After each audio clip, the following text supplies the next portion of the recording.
দক্ষিণ আমেরিকার সেরার মুকুট কোপা আমেরিকা জিতেছে লিওনেল মেসির আর্জেন্টিনা। অন্যদিকে ইউরোপের সেরা হয়েছেন লামিন ইয়ামালের স্পেন। এবার এই দুই প্রজন্মের দুই তারকার মুখোমুখি হওয়ার অপেক্ষা।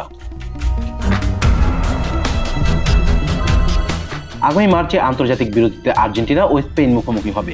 কোপা ও ইউরোজয়ী দলের এই লড়াইয়ের নাম দেওয়া হয়েছে ফিনালে জিমা। কাতার বিশ্বকাপের আগে আর্জেন্টিনা ও ইতালির মধ্যে ম্যাচটি অনুষ্ঠিত হয়েছিল।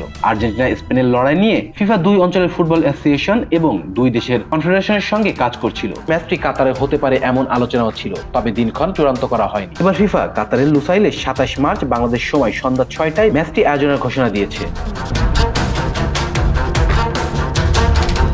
ফিনাল জিমার সূচি চূড়ান্ত করতে ফিফাকে মূলত স্পেন ফুটবল ফেডারেশনের অপেক্ষায় রেখেছিল। স্পেনের পক্ষে বলা হয়েছিল তারা ম্যাচটি খেলতে আগ্রহী, তবে 2026 বিশ্বকাপের টিকিট নিশ্চিত হওয়ার আগে এটি নিয়ে তারা ভাবতে চান না। গত মাসে স্পেনের বিশ্বকাপ খেলা চূড়ান্ত হয়েছে, তাই এবারে ফিনালে জিমার আলো মেসি ও ইমেলের উপর। 18 বছর বয়সী ইএমএল বার্সেলোনায় খেলছেন। বার্সার একাডেমি লা মাসিলিয়া থেকে উঠে আসছেন তিনি। মেসির মতোই তাকেও বিশ্ববালক বলা হতো। লিওর মতোই বাপায়ের ফুটবলার তিনি। এখন পর্যন্ত মেসির সঙ্গে তুলনার যথার্থ মর্যাদাও দিয়েছেন তিনি। ইউরো জিতেছেন, লা লিগ জিতেছেন। অল্প বয়সে লা লিগ, চ্যাম্পিয়ন্স লিগ ও আন্তর্জাতিক ফুটবলের অনেকগুলো রেকর্ড ভেঙেছেন। এবার মাঠে তাদের একসঙ্গে দেখার অপেক্ষা।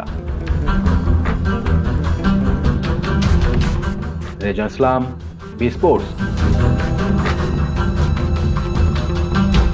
Please subscribe our channel to get more information about sports world.